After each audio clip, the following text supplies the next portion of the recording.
썩 꺼져. 벙어리, 거지 주제에 도둑질까지.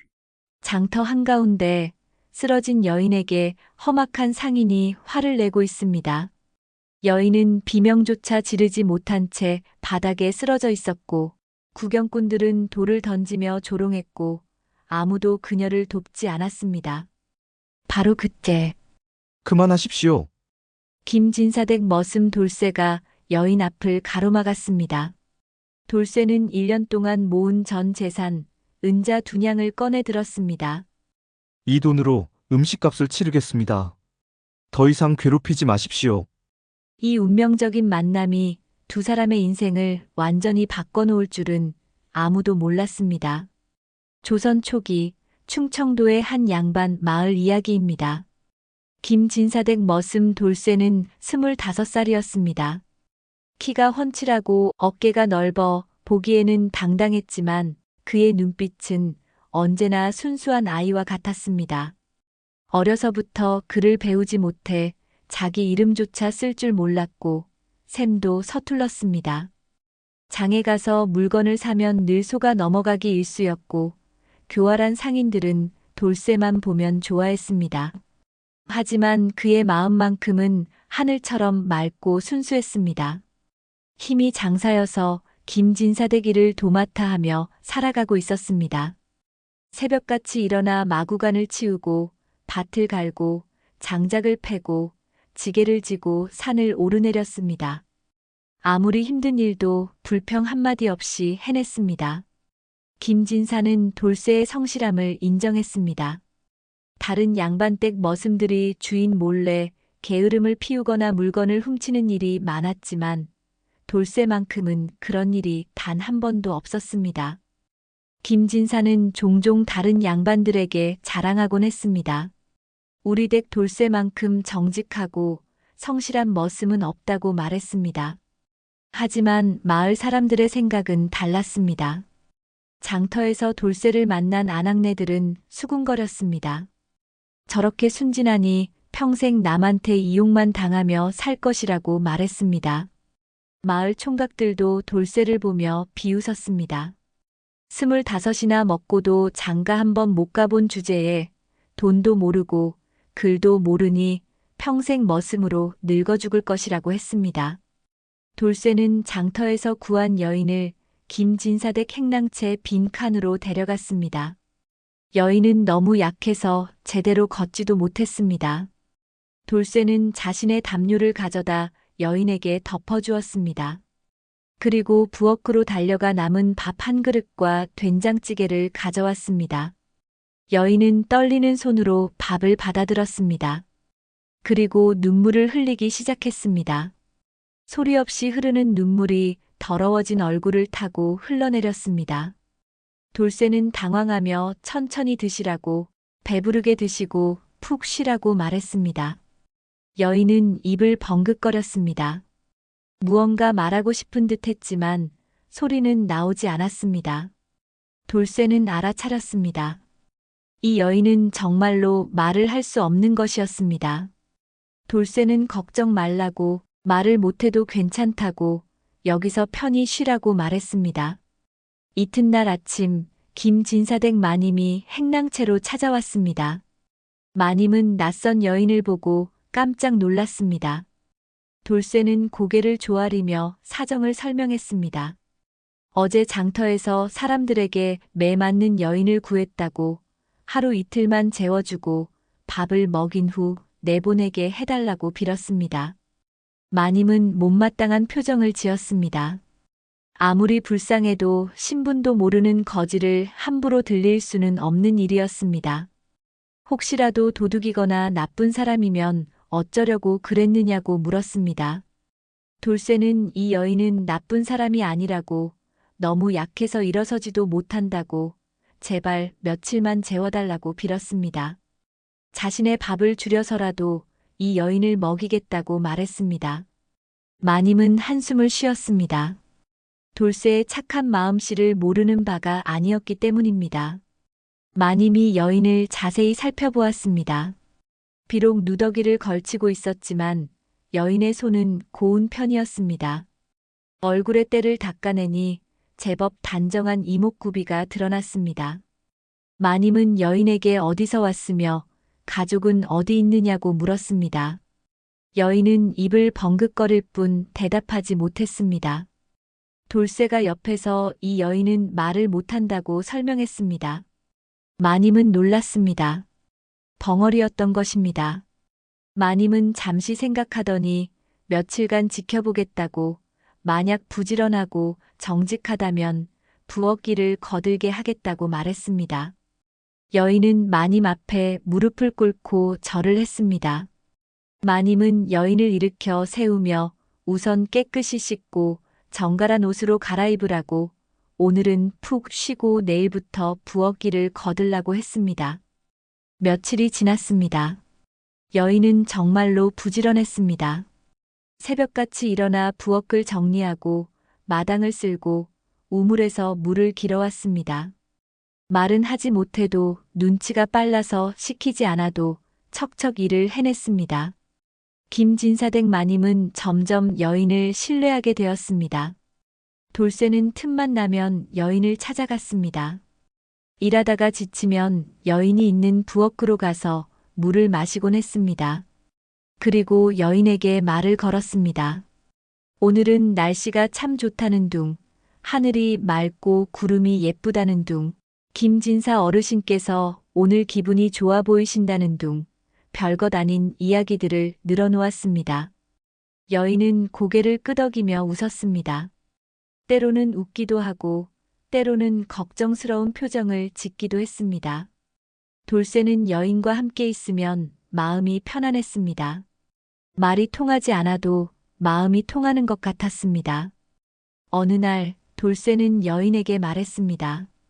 이름이 없으면 불편하니 이름을 하나 지어주고 싶다고 했습니다. 여인은 놀란 표정을 지었습니다. 돌쇠는 잠시 생각에 잠겼습니다. 순이라고 부르면 어떻겠느냐고 순하고 착한 사람이라는 뜻이라고 설명했습니다.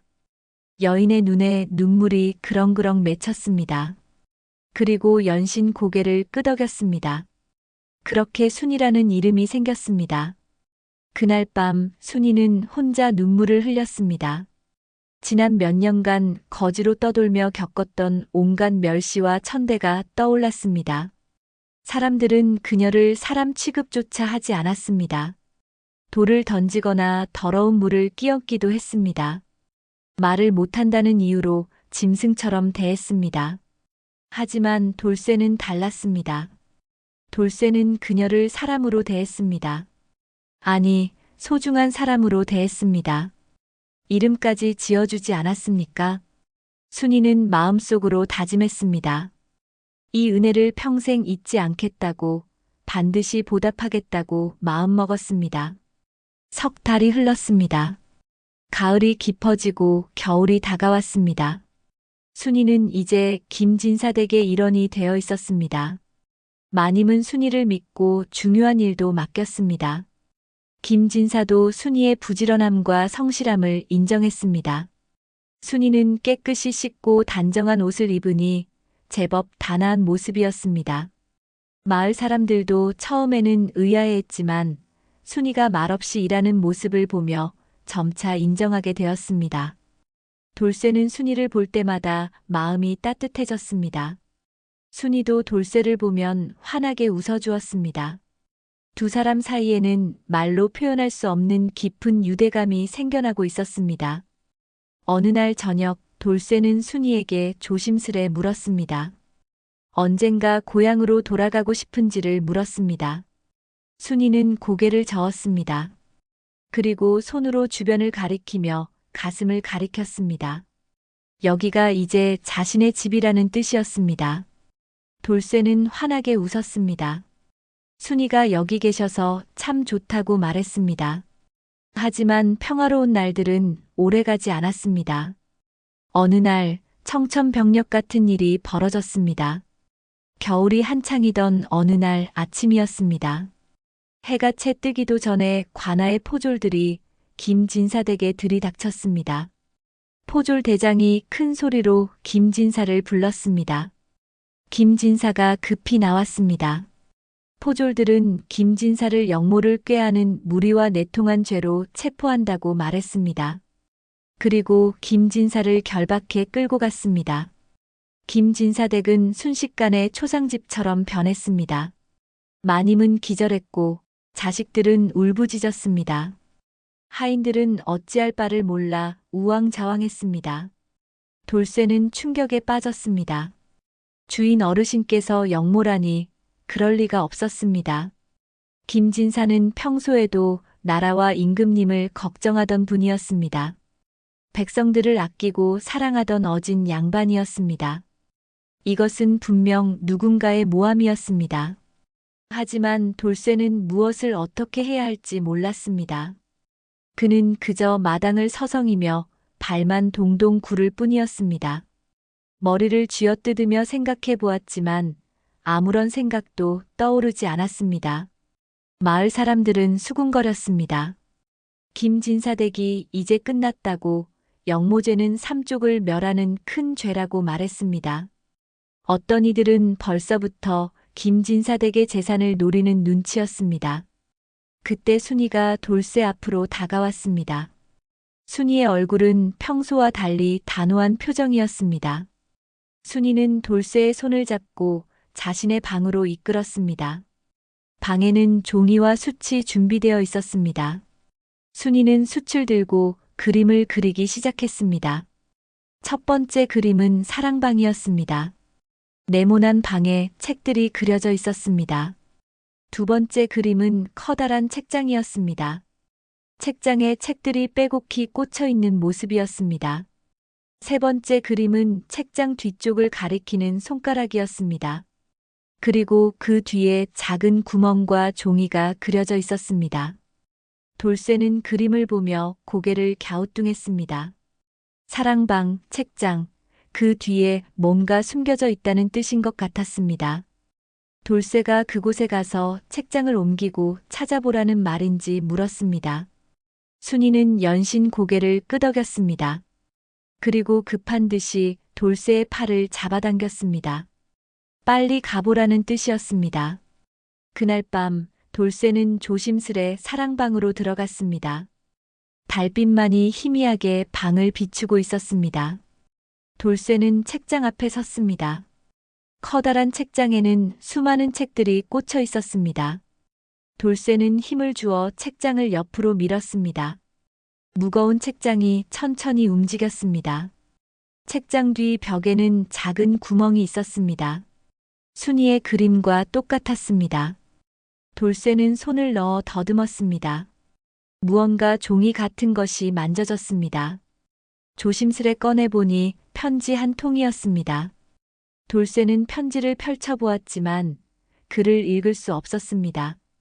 하지만 이것이 중요한 것임은 알 수 있었습니다. 돌쇠는 편지를 품에 넣고 순이에게로 달려갔습니다. 순이는 편지를 받자마자 눈빛이 변했습니다. 그리고 다시 그림을 그리기 시작했습니다. 이번에는 마님의 얼굴을 그렸습니다. 그리고 편지를 가리키며 마님께 보여드리라는 손짓을 했습니다. 돌쇠는 즉시 마님을 찾아갔습니다. 밤늦은 시각이었지만 마님은 잠들지 못하고 계셨습니다. 돌쇠는 순이가 이것을 찾으라고 했다며 편지를 건넸습니다. 마님은 편지를 받아 읽기 시작했습니다. 마님의 얼굴이 점점 굳어졌습니다. 이것은 진사 어르신의 글씨가 아니라고 누군가 흉내내어 쓴 것이 분명하다고 말했습니다. 마님은 편지를 자세히 살폈습니다. 김진사의 평소 글씨와 비슷했지만 미묘하게 달랐습니다. 획의 굵기, 글자의 간격, 특정 글자를 쓰는 버릇까지 모두 달랐습니다. 마님은 돌쇠에게 순이가 어떻게 이것을 알았는지 물었습니다. 돌쇠가 순이를 불러왔습니다. 순이는 마님 앞에서 다시 그림을 그리기 시작했습니다. 이번에는 한 남자가 밤중에 담을 넘는 그림이었습니다. 그리고 그 남자가 사랑방에 들어가는 그림 책장 뒤에 무언가를 숨기는 그림을 차례로 그렸습니다. 마님은 놀라며 순이가 이것을 직접 보았는지 물었습니다. 순이는 고개를 끄덕였습니다. 그리고 또 다른 그림을 그렸습니다. 이번에는 박찬봉의 얼굴이었습니다. 마을 사람들이라면 누구나 알아볼 수 있는 특징적인 얼굴이었습니다. 마님은 이해했습니다. 박찬봉이 몰래 들어와서 이 편지를 숨겨두었다는 것을 알아챘습니다. 다음 날 새벽 마님은 즉시 마을 이장에게 사람을 보냈습니다. 이장은 마님의 간곡한 부탁을 받고 함께 관하로 갔습니다. 마을의 훈장 선비도 동행했습니다. 관아에 도착하자 마님이 편지를 내밀며 이것이 저희 댁 사랑방에 숨겨져 있던 편지라고, 하지만 이것은 저희 진사 어르신이 쓴 것이 아니라고 말했습니다. 사또는 편지를 받아 살피며 어찌 그것을 아는지 물었습니다. 마님은 자신이 진사 어르신 곁에서 20년을 살았다고, 이 글씨는 어르신의 글씨와 비슷하나 분명 다르다고 말했습니다. 훈장 선비도 편지를 살피며 이 글씨는 김진사 어르신의 평소 글씨와 다르다고 말했습니다. 특히 특정 글자들의 쓰는 버릇이 다르다고 지적했습니다. 사또는 필적 감정을 하는 서리를 불렀습니다. 서리는 오랫동안 편지를 들여다보더니 이 글씨는 김진사의 평소 글씨와 미묘하게 다르다고, 누군가 의도적으로 흉내낸 것이 분명하다고 말했습니다. 사또가 그렇다면 누가 이 편지를 만들어 숨겨놓았느냐고 물었습니다. 돌쇠가 앞으로 나섰습니다. 저희 집에 있는 순이라는 여인이 박찬봉이 밤중에 몰래 들어와 이 편지를 숨기는 것을 목격했다고 말했습니다. 이장이 나서서 박찬봉은 김진사와 땅 경계 문제로 오랫동안 다퉈왔다고, 송사에서 계속 지게 되자 원한을 품고 있었다고 설명했습니다. 사또는 즉시 박찬봉을 잡아오라고 명했습니다. 박찬봉이 관아로 끌려왔습니다. 사또가 엄하게 그대가 김진사 댁에 몰래 들어가 이 편지를 숨겨놓았느냐고 물었습니다. 박찬봉은 그런 일을 한 적이 없다고 부인했습니다. 하지만 사또는 포졸들에게 박찬봉의 집을 수색하라고 명했습니다. 글을 쓰는 연습을 한 흔적이 있을 것이라고 말했습니다. 포졸들이 박찬봉의 집을 샅샅이 뒤졌습니다. 그리고 사랑방 벽장 깊숙한 곳에서 수많은 종이를 발견했습니다. 거기에는 김진사의 글씨를 흉내낸 흔적이 가득했습니다. 증거가 명백했습니다. 박찬봉은 결국 무릎을 꿇었습니다. 자신이 그랬다고 시인했습니다. 김진사와 땅 문제로 송사를 했는데 계속 지게 되어 분이 쌓였다고, 김진사를 제거하고 싶어서 영모를 암시하는 편지를 만들어 김진사 댁에 숨겨두고 관가에 고변했다고 자백했습니다. 사또는 엄한 판결을 내렸습니다. 박찬봉은 무고죄와 위조죄, 가택침입죄로 유배형에 처해졌습니다. 박찬봉은 끌려나가며 울부짖었습니다. 하지만 아무도 동정하지 않았습니다. 김진사는 무죄로 풀려났습니다. 김진사 댁은 다시 평화를 되찾았습니다. 김진사는 집으로 돌아오자마자 순이와 돌쇠를 불렀습니다. 너희 덕분에 내가 살았다고, 이 은혜를 어찌 갚아야 할지 모르겠다고 말했습니다. 돌쇠는 고개를 저으며 자신은 아무것도 한 게 없다고, 모두 순이가 해낸 일이라고 말했습니다. 김진사는 순이를 바라보며 순이는 말은 못해도 눈과 귀가 있고 지혜로운 마음이 있다고, 참으로 고맙다고 말했습니다. 순이는 공손히 절을 했습니다. 하지만 이 사건은 뜻밖의 결과를 가져왔습니다. 박찬봉의 조카인 박서방이라는 자가 있었습니다. 그는 숙부 박찬봉이 유배 가게 된 것이 모두 돌쇠와 순이 때문이라고 생각했습니다. 박서방은 원래 마을의 건달들과 어울리는 불량배였습니다. 일은 하지 않고 술과 도박으로 세월을 보냈습니다. 숙부 박찬봉의 재산을 노리고 있었는데 숙부가 유배를 가게 되자 그 재산마저 몰수되었습니다. 박서방은 분노했습니다. 자신의 호의호식할 기회가 사라진 것입니다. 그는 돌쇠에게 복수하기로 마음먹었습니다. 박서방은 마을의 건달 3명을 모았습니다. 그들의 이름은 쇠돌이, 먹쇠, 개똥이었습니다. 모두 게으르고 교활한 자들이었습니다. 박서방은 건달들에게 돌쇠를 도둑으로 만들 수 있겠느냐고 물었습니다. 쇠돌이가 웃으며 그건 어렵지 않다고, 아무 죄도 없는 놈을 도둑으로 만드는 것쯤이야 할 수 있다고 말했습니다. 며칠 후 이웃마을 부잣집에 도둑이 들었습니다. 도둑들은 많은 재물을 훔쳐 달아났습니다. 은자 50냥, 비단 10필, 귀한 도자기까지 훔쳐갔습니다. 부잣집 주인 이 참판은 즉시 관아에 고소했습니다. 우리 집에 도둑이 들어 은자 50냥과 비단, 도자기를 모두 훔쳐갔다고 신고했습니다. 사또는 포졸들에게 당장 수색에 나서라고 도둑을 반드시 잡아야 한다고 명했습니다. 포졸들이 수색을 시작했습니다. 하지만 도둑의 흔적은 쉽게 찾을 수 없었습니다. 그때 박서방이 관아로 찾아왔습니다. 소인이 제보할 것이 있다고 말했습니다. 김진사댁 머슴 돌쇠가 수상하다고 며칠 전부터 밤중에 몰래 외출하는 것을 보았다고 거짓말을 했습니다. 사또는 포졸들에게 돌쇠의 방을 수색하라고 명했습니다. 포졸들이 김진사댁으로 몰려왔습니다. 돌쇠는 밭에서 일하고 있었습니다. 포졸들은 돌쇠의 방을 수색하겠다고 말했습니다. 돌쇠는 무슨 일인지 몰라 당황했습니다. 포졸들은 돌쇠의 방을 샅샅이 뒤지기 시작했습니다. 방은 작고 초라했습니다. 낡은 이불 하나, 해진 옷 몇 벌이 전부였습니다. 포졸들이 방 구석에 집더미를 들어 올렸습니다. 그 순간 무언가 반짝이는 것이 보였습니다. 집더미 속에서 은자 보따리와 비단이 나왔습니다. 이 참판의 집에서 훔친 바로 그 물건들이었습니다. 포졸들은 역시 돌쇠가 도둑이었다고 소리쳤습니다. 포졸들은 돌쇠를 결박했습니다. 돌쇠는 깜짝 놀라 자신은 도둑질을 한 적이 없다고, 저 물건들이 어떻게 자신의 방에 있는지 모른다고 소리쳤습니다. 하지만 포졸들은 변명 그만하라고, 증거가 여기 있지 않느냐고 말했습니다. 돌쇠는 끌려갔습니다. 김진사가 급히 나왔습니다.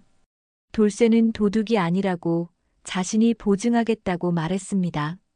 하지만 포졸들은 듣지 않았습니다.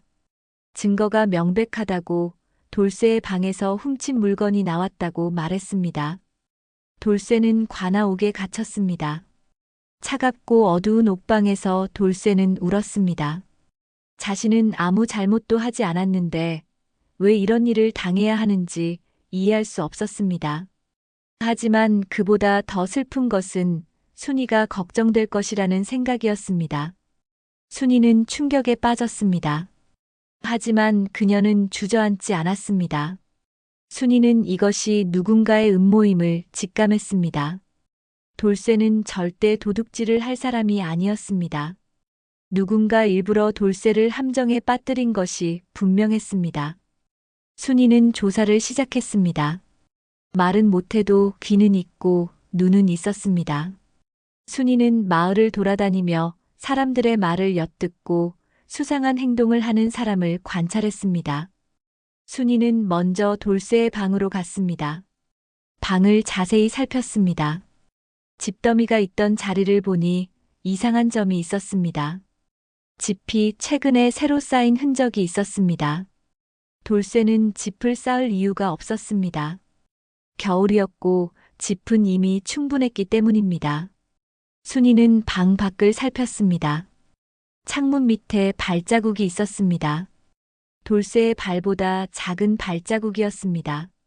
그리고 담배재가 떨어져 있었습니다. 돌쇠는 담배를 피우지 않았습니다. 순이는 이웃 머슴에게 그림을 그려 물어보았습니다. 며칠 전 밤에 이상한 소리를 들었는지를 그림으로 표현했습니다. 이웃 머슴은 그러고 보니 사흘 전밤에 이상한 소리가 들렸다고, 누군가 담을 넘는 소리 같았는데 개가 짖지 않아서 이상했다고 말했습니다. 순이는 고개를 끄덕였습니다. 걔가 짖지 않았다는 것은 걔가 아는 사람이었다는 뜻이었습니다. 며칠 후 순이는 마을 주막 근처를 지나가고 있었습니다. 주막 안에서 술 마시는 소리가 들렸습니다. 순이는 조심스레 주막 뒤로 다가갔습니다. 주막 창문 틈으로 안을 들여다보니 박서방과 건달 3명이 술을 마시고 있었습니다. 박서방이 웃으며 이제 돌쇠는 끝났다고 도둑놈으로 낙인 찍혀 평생 고개를 못 들고 살 거라고 말했습니다. 쇠돌이가 혹시 들통나면 어쩌느냐고, 자신들이 돌쇠의 방에 물건을 숨긴 게 발각되면 어쩌느냐고 걱정했습니다.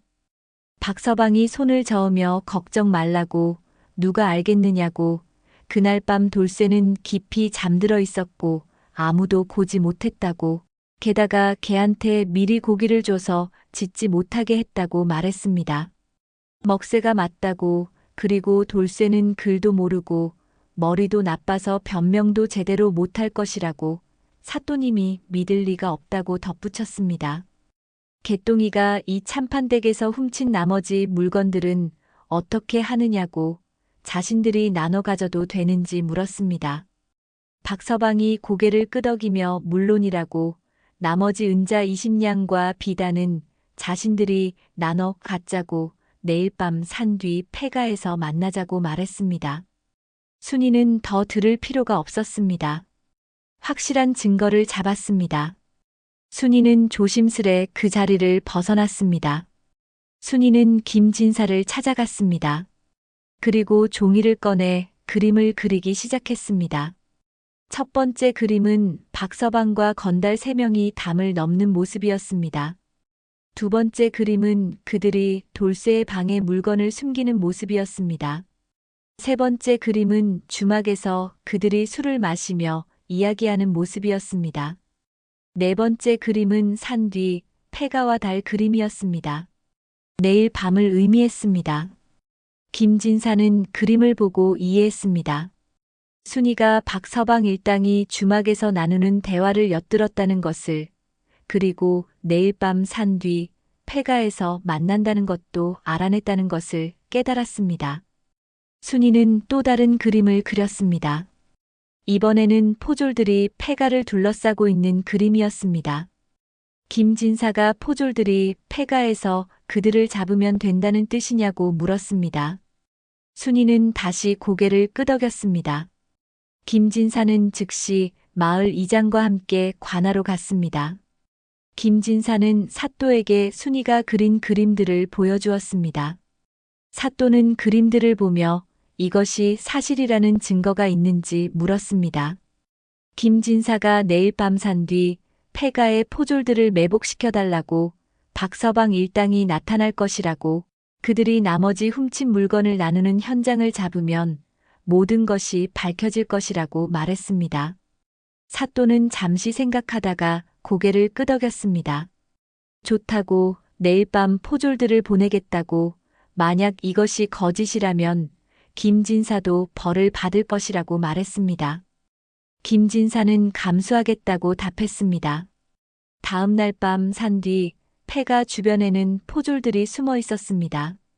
김진사와 이장, 그리고 순이도 함께 있었습니다. 밤이 깊어지자 박서방과 건달 3명이 나타났습니다. 그들은 주변을 살피며 폐가 안으로 들어갔습니다. 박서방이 보따리를 풀었습니다. 안에는 은자와 비단이 들어 있었습니다. 박서방은 이제 나눠 갖자고, 은자 20냥은 넷으로 나누고 비단도 똑같이 나누자고 말했습니다. 쇠돌이가 웃으며 형님 덕분에 큰돈 벌었다고, 앞으로도 이런 일 자주 하자고 말했습니다. 바로 그때 포졸들이 뛰어들었습니다.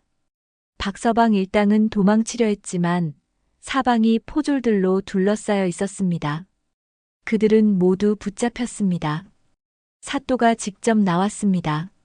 박서방에게 내 놈들이 이 참판댁에 도둑질을 하고 돌쇠에게 누명을 씌운 것이 분명하다고 말했습니다. 박서방은 발뺌하려 했습니다. 자신들은 그냥 주운 것이라고 말했습니다. 하지만 쇠돌이가 겁에 질려 털어놓았습니다. 박서방 형님이 시켜서 이 참판되게 도둑질을 했다고, 그리고 돌쇠를 도둑으로 몰기 위해 물건 일부를 돌쇠의 방에 숨겼다고 자백했습니다. 먹새와 개똥이도 잇따라 자백했습니다. 박서방은 모든 것이 끝났음을 깨달았습니다. 그는 무릎을 꿇었습니다. 다음 날 관아에서 재판이 열렸습니다. 박서방과 건달들은 도둑질, 무고죄로 엄한 벌을 받았습니다. 박서방은 유배형에 처해졌고 건달들은 곤장을 맞고 먼 섬으로 귀양을 갔습니다. 돌쇠는 무죄로 풀려났습니다. 돌쇠가 옥에서 나오자 순이가 기다리고 있었습니다. 순이는 돌쇠를 보고 눈물을 흘렸습니다. 돌쇠도 순이를 보고 울었습니다. 돌쇠는 순이에게 정말 고맙다고, 순이가 아니었다면 자신은 평생 도둑으로 살아야 했을 것이라고 말했습니다. 순이는 돌쇠의 손을 꼭 잡았습니다. 말은 할 수 없었지만 그 손길에는 모든 마음이 담겨 있었습니다. 김진사는 두 사람을 보며 흐뭇하게 웃었습니다. 순이의 지혜가 돌쇠를 구했다고, 그리고 돌쇠의 착한 마음이 순이를 구했다고, 너희 둘은 서로를 위해 태어난 인연이 분명하다고 말했습니다. 박서방 일당이 벌을 받고 평화가 찾아온 지 한 달쯤 지났을 무렵이었습니다. 봄이 한창이었는데 이상한 날씨가 계속되었습니다. 하늘에는 먹구름이 잔뜩 끼어 있었고 비가 쉬지 않고 내렸습니다. 하루 이틀도 아니고 열흘째 비가 계속되었습니다. 마을 사람들은 걱정하기 시작했습니다. 이렇게 비가 계속 오면 강물이 불어나 홍수가 날 것이라고, 보름 전에 산에서 산사태가 났다는데 계곡이 막혀 있으면 물이 한꺼번에 쏟아질 수도 있다고 말했습니다. 마을 이장이 사람들을 모았습니다. 혹시 모르니 강둑을 높이고 보강해야 한다고 말했습니다. 하지만 몇몇 양반들은 반대했습니다. 비용이 너무 많이 든다고, 그리고 농사철인데 사람들을 동원하면 농사를 누가 짓느냐고, 홍수가 날지 안 날지도 모르는데 미리 걱정하는 것은 쓸데없는 일이라고 주장했습니다. 결국 강둑 보강은 이루어지지 않았습니다.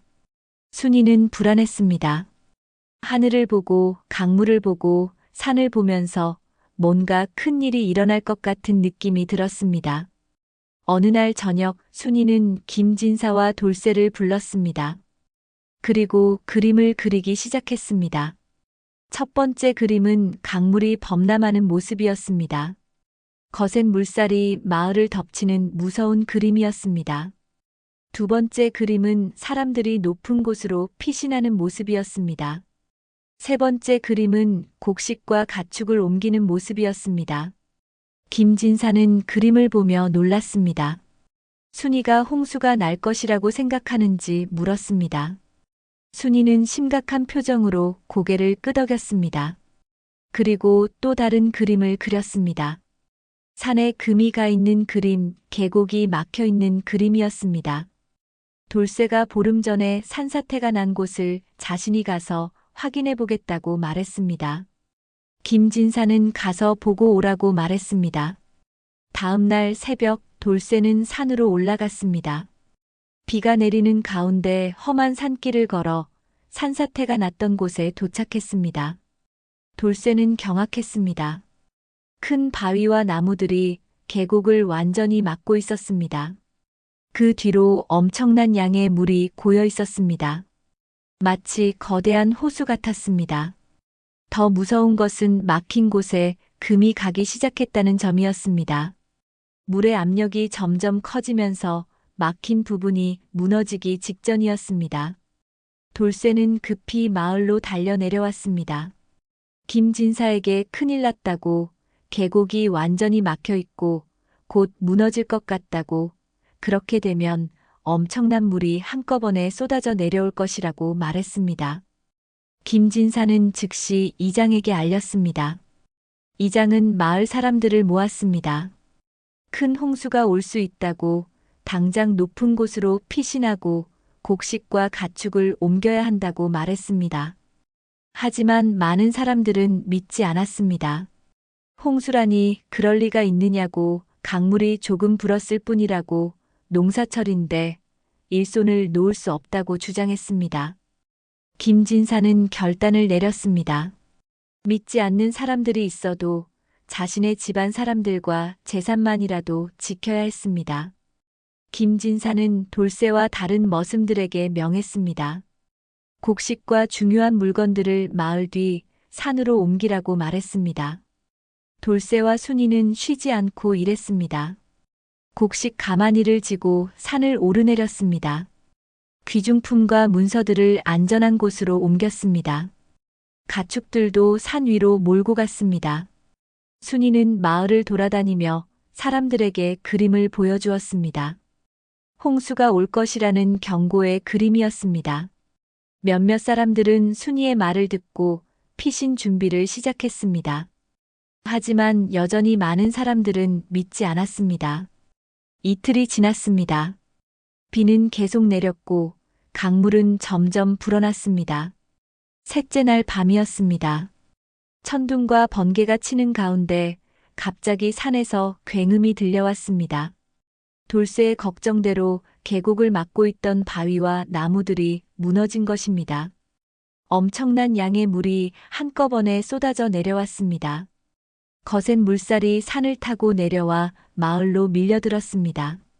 순식간에 마을 아래쪽이 물에 잠겼습니다. 사람들은 비명을 지르며 높은 곳으로 도망쳤습니다. 하지만 물이 너무 빨리 차올랐습니다. 어떤 집들은 순식간에 물에 휩쓸려 떠내려갔습니다.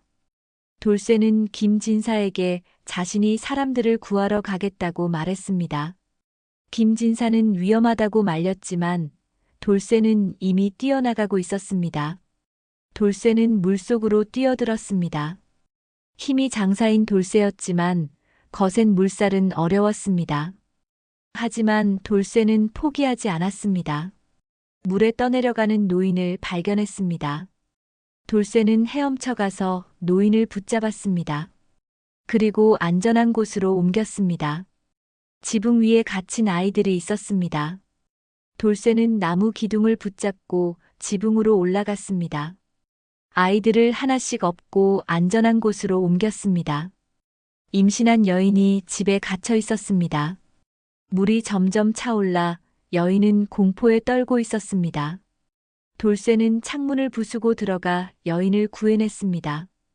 밤새도록 돌쇠는 쉬지 않고 사람들을 구했습니다.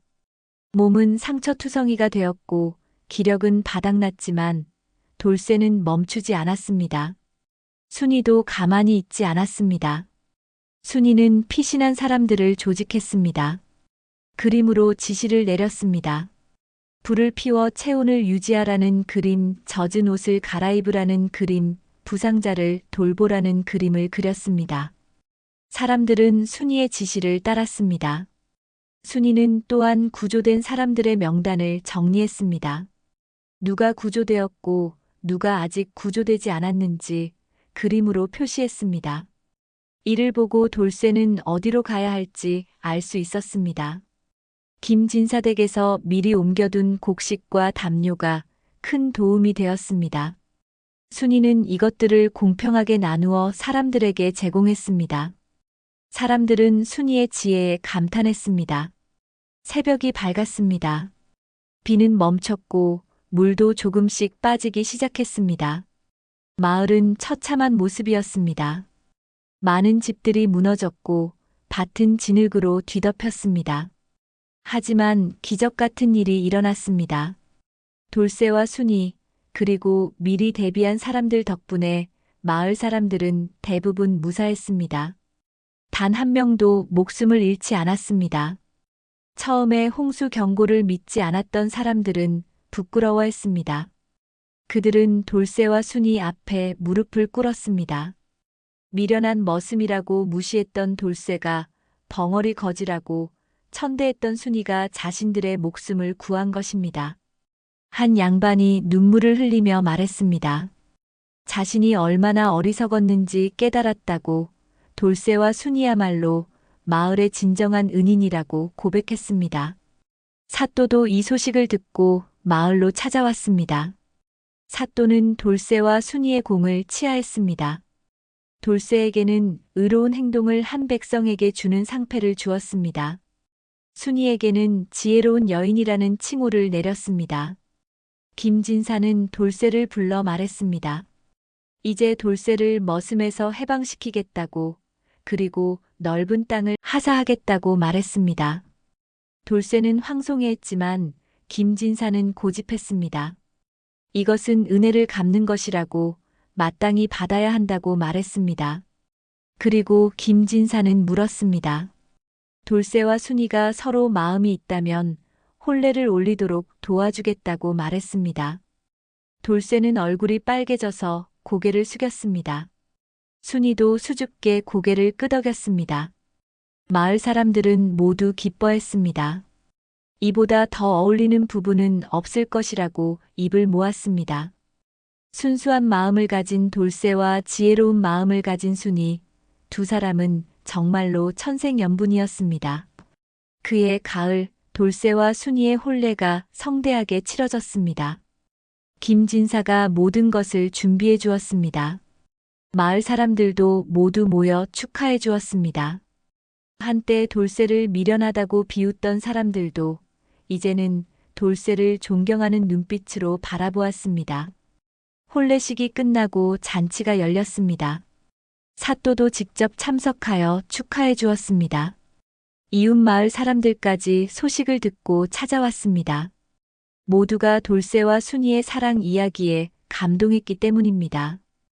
혼례를 올린 후 신기한 일이 벌어졌습니다. 순이가 조금씩 말을 하기 시작한 것입니다. 처음에는 짧은 단어였습니다. 감사합니다, 좋아요, 사랑해요 같은 간단한 말들이었습니다. 하지만 시간이 지나며 점점 더 많은 말을 할 수 있게 되었습니다. 의원은 말했습니다. 마음의 병이 풀리니 목의 병도 나은 것이라고 설명했습니다. 순이가 처음으로 한 긴 말은 이것이었습니다. 돌쇠가 자신을 구해주었을 때 세상에 이렇게 순수하고 착한 사람이 있다는 것이 믿기지 않았다고, 그 마음이 너무나 고마워서 평생을 바쳐 보답하고 싶었다고, 이제 우리는 함께이니 무엇도 두렵지 않다고 말했습니다. 돌쇠는 순이의 손을 꼭 잡으며 말했습니다. 자신은 아는 것도 없고 미련아. 순이가 옆에 있으니 무섭지 않다고, 둘이 함께라면 무엇이든 할 수 있을 것 같다고 말했습니다. 돌쇠와 순이는 김진사가 하사한 땅에서 농사를 지으며 살았습니다. 순이의 지혜로운 조언으로 돌쇠는 농사를 잘 지었고 해마다 풍년을 이루었습니다. 여유가 생기자 두 사람은 마을의 가난한 이웃들을 도왔습니다. 순이는 마을 아이들에게 글을 가르치기 시작했습니다. 양반집 자제들뿐만 아니라 평민 아이들에게도 글을 가르쳤습니다. 순이는 말했습니다. 글을 아는 것이 사람을 귀하게 하는 것이 아니라 사람을 귀하게 여기는 마음이 진정으로 중요한 것이라고 가르쳤습니다. 돌쇠는 힘든 일이 있는 집을 찾아다니며 도왔습니다. 농사일을 도와주고 집을 고쳐주고 무거운 짐을 날라주었습니다. 돈을 받지 않고 그저 웃으며 도왔습니다. 사람들은 돌쇠의 선함에 감동했습니다. 마을은 점점 변화했습니다. 서로 돕고 나누는 문화가 생겨났습니다. 부자들은 가난한 이들을 도왔고 힘센 이들은 약한 이들을 보살폈습니다. 마을 전체가 하나의 큰 가족처럼 되었습니다. 권선징악의 완성. 박찬봉과 박서방 같은 악인들은 모두 벌을 받았습니다. 그들은 유배지에서 쓸쓸히 생을 마감했습니다. 그들이 빼앗았던 재산은 모두 백성들에게 돌아갔고 그들이 괴롭혔던 사람들은 모두 평화를 되찾았습니다. 반면 돌쇠와 순이 그리고 김진사 같은 선한 사람들은 복을 받았습니다. 김진사는 사또의 추천으로 더 높은 벼슬을 받았습니다. 김진사는 그 자리에서도 백성들을 위해 일했고 많은 이들의 존경을 받았습니다. 돌쇠와 순이의 집안도 날로 번창했습니다. 하지만 그들은 교만하지 않았습니다. 부유해질수록 더욱 겸손해졌고 더 많이 나누었습니다. 사람들은 말했습니다. 돌쇠 부부야말로 진정한 부자라고 칭찬했습니다. 세월이 흘러 돌쇠와 순이는 노년에 접어들었습니다. 슬하에는 아들 셋과 딸 둘, 그리고 손주들이 있었습니다. 어느 가을날 저녁 두 사람은 마당에 앉아 노을을 바라보았습니다. 순이가 조용히 말했습니다. 당신이 저를 구해준 그날, 그 따뜻한 눈빛이 제게 다시 살아갈 이유를 주었어요. 돌쇠는 순이의 손을 잡으며 수줍게 웃었습니다. 사람이 사람을 돕는 것은 당연한 일이지요. 순이는 돌쇠를 바라보며 말했습니다. 당신은 세상에서 가장 현명한 사람이에요. 진정한 지혜는 마음에서 나오는 것이니까요. 손주들이 마당으로 뛰어나와 놀기 시작했습니다. 두 사람의 눈가에는 행복의 눈물이 맺혀 있었습니다. 그로부터 많은 세월이 흐른 후에도 돌쇠와 순이의 이야기는 마을 사람들 사이에 전해졌습니다. 사람들은 이 이야기를 통해 배웠습니다. 순수한 마음과 지혜로운 마음이 만나면 세상 어떤 어려움도 이겨낼 수 있다는 것을, 사람의 진정한 가치는 신분이나 재산이 아니라 그 마음에 있다는 것을 깨달았습니다. 돌쇠와 순이의 이야기는 오늘날까지 이어져 내려옵니다. 진정한 사랑과 선함은 결코 사라지지 않으며 언제까지나 사람들의 마음속에 살아 숨쉰다고 전하고 있습니다. 오늘 이야기가 재미있으셨다면 구독과 좋아요 꼭 눌러주시고요. 댓글로도 공유해주시면 영상을 만드는데 큰 힘이 됩니다. 감사합니다.